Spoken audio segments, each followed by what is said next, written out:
Alors, je vais citer les propos de Varane sur le football qui est en sur-régime, le football qui va péter. On voulait vous faire une émission sur les dérives du football, puisqu'en ce moment, les faits d'actualité dans le monde du football, les évolutions du foot et tout ce qui entoure le ballon rond nous incite à parler de dérives du football.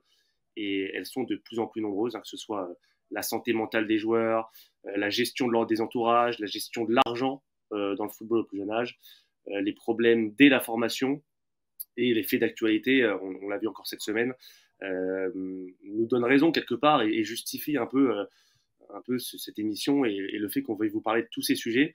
Pour ne rien vous cacher, cette émission, on voulait la faire un peu plus tôt. Dès la semaine dernière, Yacine avait l'idée assez tôt. Et puis, c'est passé l'affaire Mbappé cette semaine. Et c'est vrai qu'on a beaucoup parlé entre nous, savoir est-ce qu'il fallait qu'on le fasse, est-ce qu'il fallait pas qu'on le fasse. On ne voulait surtout pas surfer sur une histoire dont on n'avait ni les tenants, ni les aboutissants et dont on ne savait pas grand-chose au final. Ça nous paraissait un peu faire du buzz quelque part et jouer avec l'actualité si on faisait cette émission mardi ou mercredi. On s'est dit on va laisser l'affaire se tasser un petit peu, l'actualité redescendre et vous parler de tous ces sujets calmement sans que l'attention soit focus sur Kylian Mbappé, puisque on va parler de Kylian Mbappé un petit peu, mais c'est pas l'objet de cette émission, qui se veut beaucoup plus large sur les dérives du monde du football. Avant de vous donner la parole, je salue les déjà 100 personnes présentes dans le chat. Merci d'être là, j'espère que ça va vous intéresser et que vous souhaitez réagir. N'hésitez pas à interagir avec nous dans le chat, on va lire vos commentaires, il y a plein de questions. Posez vos questions à Jean-Baptiste, à Yacine, et puis on va essayer de répondre au plus de monde possible. Yacine, je te donne la parole en premier lieu. Pourquoi c'était important pour toi de faire cette émission et voilà, donne-nous un peu ton regard aussi sur ce que je viens de dire, hein, parce que c'était délicat pour nous de le faire cette semaine. Ouais, c'était important parce que, en fait, ça rejoint un peu l'émission qu'on a fait tous les deux, sur l'évolution du jeu. Parce que on parle souvent, en fait, déjà, on réagit souvent à chaud, les matchs, etc. On a rarement le temps de prendre du recul. Pourquoi je voulais faire cette émission? Parce que, bah, évidemment, ce sont les joueurs qui sont en première ligne. Ce qu'on va faire aujourd'hui, c'est pas dédouaner les joueurs, c'est plutôt essayer de donner des explications de pourquoi on en arrive là. Et il y a énormément d'éléments dont il faut tenir compte. Et je trouvais que c'était très important parce que finalement, aujourd'hui, on tape sur les coachs, on tape sur les joueurs, à juste raison parfois, parce qu'on parle des matchs, etc. Mais il faut comprendre tout ce qui se passe autour du début, c'est-à-dire à la formation, jusqu'à ce passage chez les pros.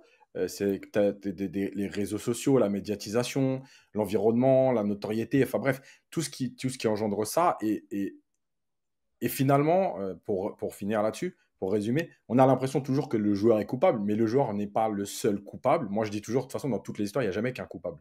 Et le joueur n'est pas le seul coupable. Il y a plein de petits phénomènes qui viennent se greffer et qui amènent finalement le joueur à se comporter de telle sorte. Alors, c'est pas dire que c'est une issue inéluctable, mais on n'en est pas loin et on va essayer en fait d'expliquer tout ça. Ça permettra peut-être aussi aux gens de comprendre certaines choses qui se passent dans le foot. Moi, je le dis souvent, si les gens étaient au courant de tout ce qui se passe dans le foot, il y a allez, 70% des gens qui arrêteraient de suivre le foot. Bon, malheureusement, quand tu es piqué, tu es piqué. Mais ce qu'on veut faire aujourd'hui, c'est plutôt donner une explication à cet environnement qui est souvent néfaste, nébuleux, étrange, et parfois même, alors qu'on est autour du joueur, négatif pour le joueur. Et ça rejoint un peu, vite fait, tout ce que j'ai dit en fait pendant 5 ans, 7 ans sur Mbappé, où on m'a tapé dessus parce que j'avais la haine, je ne l'aimais pas, j'étais un haineux, j'étais un aigri, j'étais un jaloux. Bah non, en fait, c'est juste que j'ai assez d'éléments dans mon parcours pour savoir qu'il y a des issues qui sont presque inéluctables, malheureusement. Voilà. C'est vrai que Jean-Baptiste, cette semaine, ça a été un festival, hein. Mercredi, l'interview de Varane qui parle de la santé mentale. Jeudi, l'interview de Pogba qui dit plus ou moins la même chose avec d'autres mots. En parallèle, l'affaire Mbappé. Et c'est vrai que Mbappé, toi et moi, on a écrit un livre dessus. C'était un peu l'enfant prodige, l'enfant modèle, celui à qui tout réussissait. Et lui-même se retrouve dans des histoires un peu border, compliquées, judiciaires aujourd'hui. Je vous parle même pas de l'affaire Ben Yedder qui a éclaté aussi récemment. Enfin, aujourd'hui, le monde du football, t'ajoutes à ça tous les entraîneurs qui parlent de sur-régime, de trop de matchs, d'un nombre de matchs incalculable, des saisons à rallonge. On a l'impression que tout est fait pour que le monde du football explose presque. Alors, le monde du football, d'accord. Et puis, il y a aussi l'environnement médiatique. Je vais faire un point là qui nous concerne tous les deux avec Clément et qui a concerné aussi Yacine. Avec l'explosion de l'affaire Mbappé, tout le monde est venu nous voir, nous, parce qu'on avait écrit Révolution Mbappé justement, pour qu'on donne notre avis sur la situation. Et on s'est retrouvé à littéralement devoir couper nos téléphones pour ne pas avoir à répondre à ces sollicitations. Et donc, je profite justement de l'émission aussi pour dire qu'on ne fera pas une spéciale Mbappé pour plein de raisons.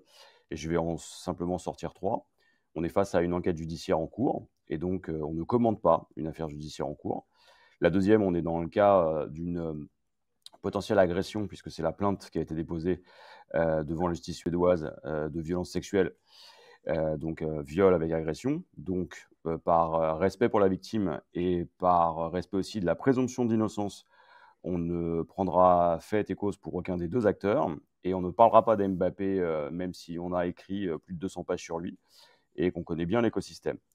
Ce qui est assez intéressant avec cette affaire-là, c'est pas finalement le fait divers qui arrive, avec ses conséquences et qui disent aussi beaucoup de ce qu'est la vie d'un footballeur de très haut niveau aujourd'hui, à l'instar de ce qu'on a pu voir avec Ronaldo à une époque ou avec d'autres. Ce qu'on voit aussi, c'est l'emballement médiatique, avec la nécessité de remplir les plateaux avec des gens qui ne savent rien, dans un contexte où normalement on ne devrait pas parler, et où on a une absence complète de maîtrise de l'information. Et ce qu'on voulait faire aussi avec cette émission, et c'est pour ça que j'insiste après le préambule de Yacine, c'est absolument pas une émission sur Mbappé. On s'est abstenu de parler, on a dit non à tout le monde.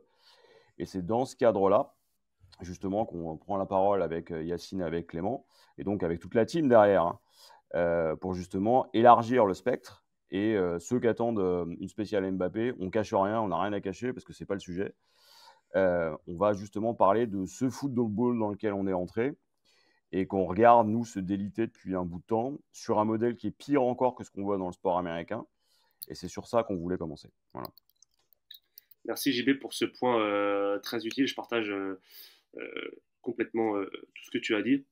On a essayé de vous mettre le visuel de Raphaël Varane, mais on a eu un petit bug avec le logiciel, donc elle est mal dimensionnée. Je m'en excuse, c'est moi qui l'ai préparé. Il y a eu un petit problème avec cette diapo, mais ça arrive à un podcast de Paris United sans bug technique, et sans retard, parce qu'on a quand même 7 minutes de retard, n'est pas un podcast de Paris United.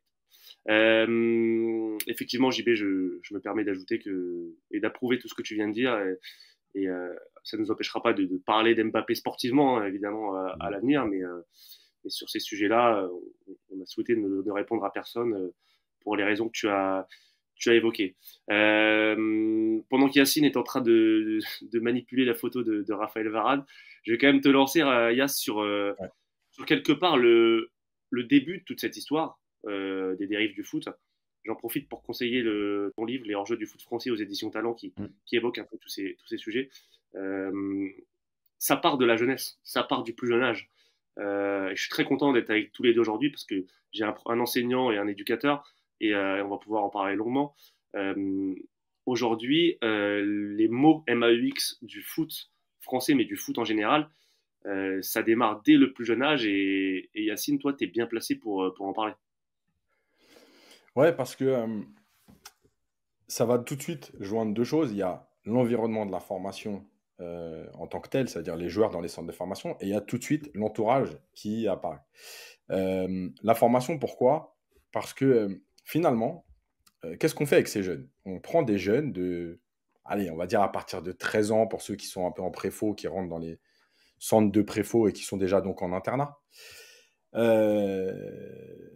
Et on va aller jusqu'à ceux qui rentrent en formation à 16 ans. Et en fait, qu'est-ce qui se passe dans 90% des clubs? Parce que quelques clubs, mais c'est très rare, envoient leurs élèves dans des collèges et lycées publics, mais de façon très générale, 90% ont leurs propres profs qui viennent au centre de formation faire les cours, parce qu'il faut aussi s'adapter à des joueurs dont il faut savoir qu'ils sont parfois internationaux jeunes, donc U16, U17, donc il faut adapter les heures de cours, il faut aménager les cours, et c'est très compliqué dans un environnement public.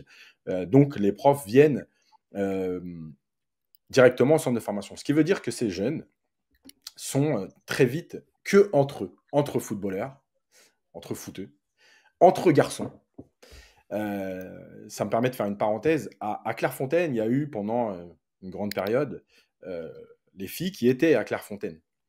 Et en fait, on s'est rendu compte que justement, avoir mis des filles avec les garçons de cet âge-là, ça posait déjà un premier problème parce que ils étaient enfermés entre eux et puis ils étaient tous ensemble, etc. Et bon, voilà.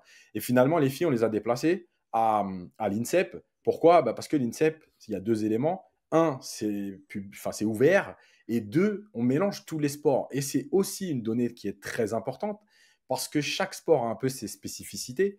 Et la mentalité du hand, du volley, du basket, du judo, sont quand même très différentes de la mentalité du foot. Et donc, on a mis les filles là-bas. On s'est rendu compte que l'environnement était plus propice à ce développement, etc. De côtoyer d'autres sports, d'autres personnes, d'autres mentalités.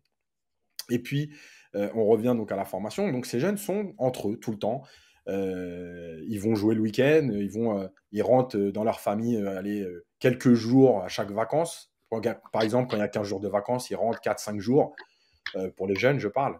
Des fois une semaine, et puis ils rattaquent la deuxième semaine, il faut qu'ils reprennent l'entraînement. Donc, ils sont toujours entre eux. Et ça, c'est un problème. Parce qu'on est dans une mentalité de footeux. On n'est que entre garçons. Et finalement, on ne côtoie rien de l'extérieur, ni des filles, parce qu'on va y venir après, mais même des gens extérieurs, c'est-à-dire qui ont une vie différente, qui vont au lycée normalement. Alors oui, aujourd'hui, il y a peut-être certains moyens qui permettent de rester en contact, mais malgré tout, ça reste que par téléphone ou par visio. Ce n'est pas un réel contact humain. Quand vos copains vont manger au McDo le samedi soir, vous rentrez d'un match en déplacement et vous rentrez au centre et vous mangez dans votre chambre ou vous mangez au réfectoire avec les autres joueurs. Quand vos copains partent en vacances en juillet, août, entre copains, et vous êtes déjà à l'entraînement et vos vacances, elles sont au mois de juin. Donc, tout cet environnement-là, il est déjà à prendre en compte parce qu'on va y venir après de pourquoi. Et il y a une dernière chose, c'est que cet environnement qu'on décrit comme élitiste parce qu'on est déjà dans la performance, la concurrence, ça crée aussi des gamins qui ont très peu d'empathie, c'est-à-dire qu'on est déjà en concurrence avec celui qui va réussir. On est déjà en combat avec un mec avec qui on joue normalement. C'est-à-dire que c'est un partenaire, mais c'est déjà un ennemi en fait. Parce qu'il n'y en a que 2 ou 3 qui vont passer pro. Donc, on est dans cet environnement-là de ultra concurrence. On n'est pas du tout dans l'empathie, dans le développement. Et pour terminer là-dessus, il y a un dernier élément dont il faut tenir compte, c'est que dans les centres de formation, ce sont évidemment des clubs qui sont aujourd'hui des sociétés privées, donc qui se gèrent. Sauf que tous ces clubs sont sous la responsabilité d'un ministère avec la délégation et la FFF, qui est une délégation de service public. Et je le dis maintenant parce que ce qui va arriver après, c'est très important. C'est-à-dire que nous, on prend des jeunes, je dis nous dans le foot, on prend des jeunes, on les met en formation, on les essore, bref, on essaie d'en tirer les 1, 2, 3 meilleurs. Et ensuite, qu'est-ce qui se passe? Ceux qui ne réussissent pas, on leur met un coup de pompe, des fois avant la fin de la formation, on leur met un coup de pompe, on les oublie. Alors, on ne les a pas formés, on ne les a pas éduqués, on leur a pas donné des outils pour préparer la sortie. Et parce que là, on va parler d'argent après, mais là, pour ceux qui ne réussissent pas, en fait, ils n'ont aucun élément pour affronter finalement la vie réelle, entre guillemets. C'est-à-dire qu'ils sont dans une bulle de footballeurs, de rêves, de pros, d'argent et tout. Et d'un coup, à 17 ans, on te dit merci pour tout, mais toi, tu n'as pas le niveau, salut, tu dégages. Mais j'ai pas fait d'études parce qu'évidemment, on n'a pas le ça à faire. Donc, j'ai pas fait d'études, j'ai pas d'outils, je suis pas préparé à la vie réelle. Qu'est-ce que c'est que la vie réelle? Nous, on s'en fout, c'est plus notre problème en fait. Merci pour tout, ciao. Voilà. Merci Yacine, c'était très très complet. JB, je te laisse rebondir à la fois sur ce qu'a dit Yacine et à la fois aussi sur toi, ton métier, ta vision. Tu as une vraie expertise, je te connais depuis longtemps maintenant et c'est des sujets qui sont très très importants et dont tu as envie de parler assez souvent. Bon, alors, si tu veux un peu, moi je suis enseignant, formateur, j'enseigne depuis 20 ans, du collège jusque dans le supérieur, donc jusqu'à Sciences Po. Moi je vais vous donner 2-3 chiffres qui vont dans le sens de ce que disait Yacine. Si on prend l'Observatoire du football, qui est le CIES, 70% des jeunes qui entrent en centre de formation en Europe font partie des milieux socio-économiques les plus modestes. On va se rendre compte que ce sont des milieux aussi qui ont accès à des ressources éducatives qui sont plus limitées et que le football représente ce qu'on appellerait pudiquement chez nous un ascenseur social, avec les logiques de méritocratie. Quand on regarde l'extraction sociale des footballeurs en France, on a 40% des jeunes footballeurs issus des centres de formation qui viennent, en tout cas qui ont une double, voire une triple origine, et qui sont notamment originaires finalement de territoires soit ultramarins, soit qui viennent d'Afrique notamment, parce que c'est l'une des, comment dire, l'un des foyers les plus importants de recrutement. Si on regarde dans les centres européens, on a 8% des talents qui viennent de l'étranger, qui ont été recrutés hors Europe uniquement pour leur potentiel sportif. Et ce qui est très intéressant, tu le disais justement Yacine, c'est en termes d'abandon. On n'a que 30%, si on regarde les chiffres de l'éducation nationale, de jeunes qui arrivent à avoir leur baccalauréat, toutes sections confondues, lorsqu'ils sortent de leur centre de formation. 25% des jeunes footballeurs en formation abandonnent totalement leurs études avant la fin du secondaire. Et quand on regarde les enquêtes, cette fois de l'UNFP, donc l'Union nationale des football pro, on a 40% des jeunes en centre de formation qui ressentent une pression constante liée à leur contrat. Et là, on parle de gamins entre 13 et 18 ans. C'est-à-dire que là, ceux qui nous regardent et aussi les autres, repositionnez-vous à l'âge que vous aviez quand vous étiez au collège, donc entre la 4e et la terminale, et dites-vous que 90% des gamins qui sortent des centres de formation éprouvent un sentiment d'échec personnel et de perte d'identité. Et on peut même aller plus loin. Si on prend les chiffres de la FIFPro, il y a 20% des jeunes qui sortent de ces centres qui souffrent de dépression. Vous êtes donc sur une machine à sélectionner avec une culture toxique, exclusivement portée sur la performance, très masculiniste aussi dans les valeurs, et qui refuse de voir un problème. C'est une machine de sélection. Vous êtes sur des chiffres qui font que vous allez casser du gamin pour obtenir du joueur pro.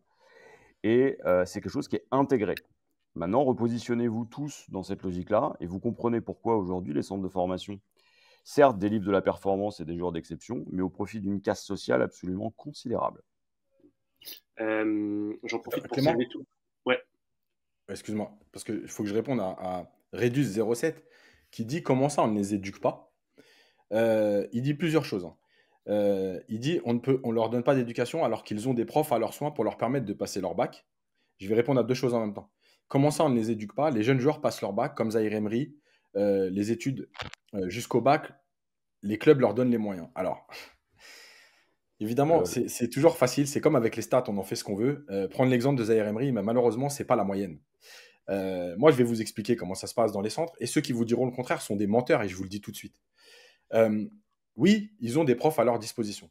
Sauf que, en fait, les profs, on les met à disposition parce que c'est une obligation de toute façon de donner un enseignement scolaire. La scolarité est Sauf obligatoire. qu'en fait, exactement. Donc, en fait, on s'en fout de leurs résultats scolaires. C'est-à-dire que si le gamin il est en cours, mais qu'il n'a pas forcément envie de suivre les cours, qu'il a des mauvaises notes, on s'en fout. La deuxième chose, c'est qu'il y a quelqu'un qui en parle aussi, je crois que c'est encore Redus, mais peut-être quelqu'un d'autre qui dit il y a les résultats des centres de formation chaque saison, et il y a une partie résultats scolaires. Alors je vais vous expliquer c'est quoi les résultats scolaires. En fait, si vous avez un BEP vente, un bac pro vente ou un bac S, alors je dis S parce que je suis désolé, j'ai presque 50 ans et je suis resté bloqué avant parce que je sais qu'aujourd'hui ça a changé, mais vous avez un bac S, en fait c'est la même chose. Ce qui veut dire que très souvent, qu'est-ce qu'on fait avec ces gamins? En fait, on leur dit, bon écoute, tu vas être un peu limite, ça va te demander beaucoup de travail de passer un bac S. Donc, écoute, oriente-toi vers un BEP vente, ça te suffit. Et dans le discours qu'on tient, c'est en gros, bon, ça te fera une roue de secours, mais de toute façon, toi, tu es programmé pour être footballeur pro.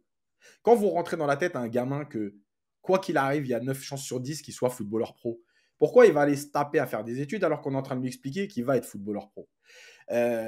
Donc, c'est tout cet environnement-là qui est pas bon. Et je répète que quand on t'envoie en BEP vente, et je ne dénigre pas le BEP vente, hein, moi j'ai plein d'amis qui ont passé des BEP vente, des bacs pro vente, qui travaillent et qui ont réussi. Le truc, c'est comment on te le fait passer. Est-ce que c'est toi qui as envie de le faire ou est-ce qu'on t'envoie là pour te dire, bah, en gros, en BEP vente, au lieu d'avoir 29 heures de cours, tu n'en as que 17, ça va te permettre de souffler. Et c'est toute la différence. Donc, je redis, on ne leur permet pas de s'en sortir après. Et sur l'éducation, j'ai un dernier mot à dire, c'est que souvent, on dit, éducation, est-ce que c'est l'école? Est-ce que ce sont les parents, etc. Je n'ai pas de problème avec ce départ. Je pense que malgré tout, l'école a un rôle à jouer sur certaines choses, sur certaines valeurs, etc. Mais ce qu'il faut savoir, c'est que quand on prend un gamin, qu'on le prend 333 jours sur 365 dans son centre, il peut appeler ses parents tous les jours. Mais vous pensez réellement, déjà, alors, je ne sais pas qui est parent dans le chat, mais déjà, quand vous avez vos enfants à la maison, tous les soirs, vous avez déjà du mal à avoir une emprise sur eux par rapport à plein d'éléments extérieurs. Et vous voulez que des gamins qui sont dans le foot, qui sont entre eux et qui sont à 700 km de vous, vous pensez réellement que si le père lui dit, tu as intérêt à bien te tenir, je vais t'en coller, mais la prochaine fois que tu me vois, c'est dans 87 jours. Tu vas me coller quoi en fait? À un moment donné, il faut être lucide sur l'humain aussi. Tu vois, on ne peut pas tout dire et n'importe quoi. On ne peut pas faire croire que les parents doivent éduquer. Évidemment qu'ils ont un rôle et tout. Mais comment tu fais quand ton gamin, tu le vois 4 jours sur les 90 prochains jours? Voilà, il y a une certaine limite. Après, oui, il y a des valeurs à transmettre, etc. Mais l'environnement, il va falloir un jour se rendre compte que l'environnement est très important. Je salue dans le chat tous ceux qui ont fait BEP vente. Il y en a quelques-uns, je crois. Donc, je pense que Yacine, il te salue. C'est intéressant ce que disait Yacine sur et JB, tu connais bien le sujet. C'est ce qu'on appelle la socialisation scolaire, la socialisation familiale. Moi aussi, je l'ai un peu étudié à une certaine époque. Malgré tout, et c'est le ressenti que moi je peux avoir, c'est vrai qu'Yacine a bien fait d'expliquer que les jeunes passent beaucoup de temps dans leur centre et moins avec leur famille, mais le rôle des parents, quand même, quand on voit l'attitude de certains parents derrière la rambarde le week-end, à insulter les arbitres, à insulter les entraîneurs, à vouloir que leur fils soit professionnel à 10 ans, et on l'a tous connu, moi je l'ai connu, Yacine il a dû le voir 250 fois cet exemple, c'est quand même, enfin, l'école peut faire beaucoup de choses, le club de foot aussi, mais si derrière la famille et les parents, il n'y a pas une éducation presque des parents avant d'éduquer les gamins, à un moment donné, c'est un vrai sujet, ça aussi. Je pense que là, il faut quand même replacer ça dans un contexte alors, qui préexistait avant, hein, mais qui n'avait pas la même importance.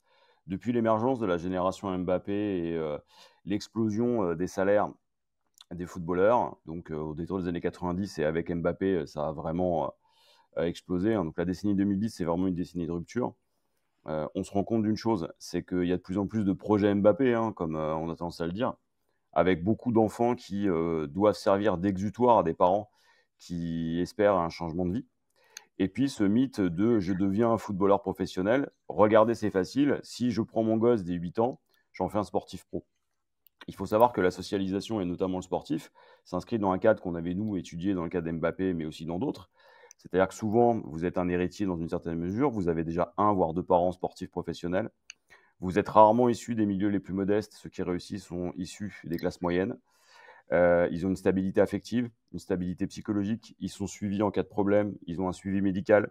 Et surtout, ce qui fait la différence, c'est la pression psychologique. Vous prenez Varane, par exemple. Quand on lance le recrute, quand il fait son centre de formation, c'est-à-dire que j'ai un collègue, moi, qui s'est occupé de lui. Et il y avait une vraie attention portée à son accompagnement. Et il raconte très bien dans son entretien, c'est quand il est arrivé au Real après ses premières années à Lens, il a continué à être en formation, il a continué à être accompagné, encadré. Mais parce que le club a su que la valeur sportive du joueur n'avait de sens que si la valeur psychologique était là et s'il y avait de la stabilité. Alors, à l'époque des années 90, vous aviez Giroud qui était là, qui encadrait tout, qui surveillait tout, qui jouait le rôle de parent bis. Il suffit d'entendre Djibril Cissé en parler, avec une surveillance absolue de tout et le fait de marier très vite les jeunes professionnels pour qu'ils aient eu au moins une stabilité affective et qu'ils évitent certains comportements. Là, on est arrivé sur une autre étape qui a été compliquée par les réseaux sociaux et par la mise finalement en réseau d'une culture, celle des influenceurs, où aujourd'hui, il faut apparaître au risque finalement de sortir des codes du milieu. Et il y a un très bon livre qui était sorti sur la sociologie du football. Je redonnerai la référence en commentaire d'un pote qui expliquait que si vous n'aviez pas les codes du football, vous en sortiez. Donc, c'est-à-dire que même ceux qui sont les mieux formés, souvenez-vous de Gourcuff, il n'y a pas que ça, il y en a d'autres. Si vous n'entrez pas dans le moule, c'est le moule qui va s'imposer à vous, ou alors vous êtes exclu. Et donc, dans toutes ces logiques-là, la famille, finalement, tient peu de cas. Mais quand, en plus de ça, elle a un rapport toxique au gosse, l'échec, il est construit. Or, cet échec, il est lié aussi à ce qu'on met en avant comme modèle. On a cru pendant longtemps qu'Mbappé était le joueur parfait, le joueur du 21e siècle. On l'a écrit, c'était vrai. Et il y avait les zones d'ombre qui l'accompagnaient. Et on l'a écrit aussi. Sauf que des Mbappé, il n'y en a qu'un ou deux dans une génération. Là, on a essayé d'en faire des dizaines de milliers. Ce n'est pas un modèle reproductible. On le voit très bien dans le basket de haut niveau aussi. C'est la même chose. Souvent, ceux qui réussissent sont des fils de sportifs de haut niveau avec une vraie expérience et une capacité à très, très bien s'entourer. N'oubliez jamais que Mbappé, c'est d'abord un entourage de profs. Et c'est d'abord des gens qui ont su l'encadrer sportivement sur les premières années. C'est ça aussi qu'il faut prendre en compte. C'est que dans les dérives du système et dans ceux qu'il faut regarder, il y a le rapport des centres de formation et aussi de la sphère publique qui ne contrôle pas assez. Il y a le rapport du football professionnel qui, lui, cherche de la main-d'œuvre très qualifiée, mais aussi des gens à exposer. Et puis, il y a tout un ensemble de partenaires qui en tirent profit. Et là, c'est là où les entourages sont toxiques, dans un contexte aussi où l'extraction sociale des gamins joue énormément. Parce que beaucoup se disent enrichissement rapide. Et puis, il suffit de se rappeler l'affaire Pogba. Regardez par qui il a tenté d'être extorqué. C'est toutes ces logiques-là qui rentrent en ligne de compte et qui se télescopent quand on parle aujourd'hui des dérives du foot pro. Et étonnamment, ça ne se retrouve pas forcément dans les autres sports. Alors, on a des dérives dans le rugby, on a eu des dérives dans le hand, notamment sur les paris. Mais ce qui est fou, c'est que dans le foot, c'est démultiplié. Pourquoi? Parce que c'est le premier sport mondial. C'est là aujourd'hui où vous avez les rémunérations les plus importantes, même si le basket NBA commence à rattraper justement ces rémunérations et à les dépasser. Mais aujourd'hui, vous êtes sur un sport qui est en train littéralement de manger ses enfants. Donc on n'est pas là dans la toile de Goya, hein, mais ça y ressemble quand même beaucoup. Et à un moment donné, il y a une vraie question de responsabilité publique, parce que ce n'est pas en enchaînant les faits divers. Regardez l'effondrement de Ben Yedder. C'est sidérant de voir ça. Et on est en France, donc un pays où on a le plus d'internationaux potentiels qu'on forme. Donc la responsabilité accrue. Et elle est accrue aussi de la part des suiveurs et des followers. C'est pour ça qu'on n'est pas rentré dans la danse autour d'Mbappé et qu'on n'a pas littéralement hurlé avec les chiens comme on aurait pu le faire. Certains ont gagné de l'exposition médiatique, nous on a préféré la décence, une certaine forme de recul. Et c'est là où je pense qu'Yacine a aussi dans les premières années pro une expertise qui va sûrement partager avec nous sur cette question-là. Qu'est-ce qu'il advient justement de ces footballeurs dans les premières années de contrat?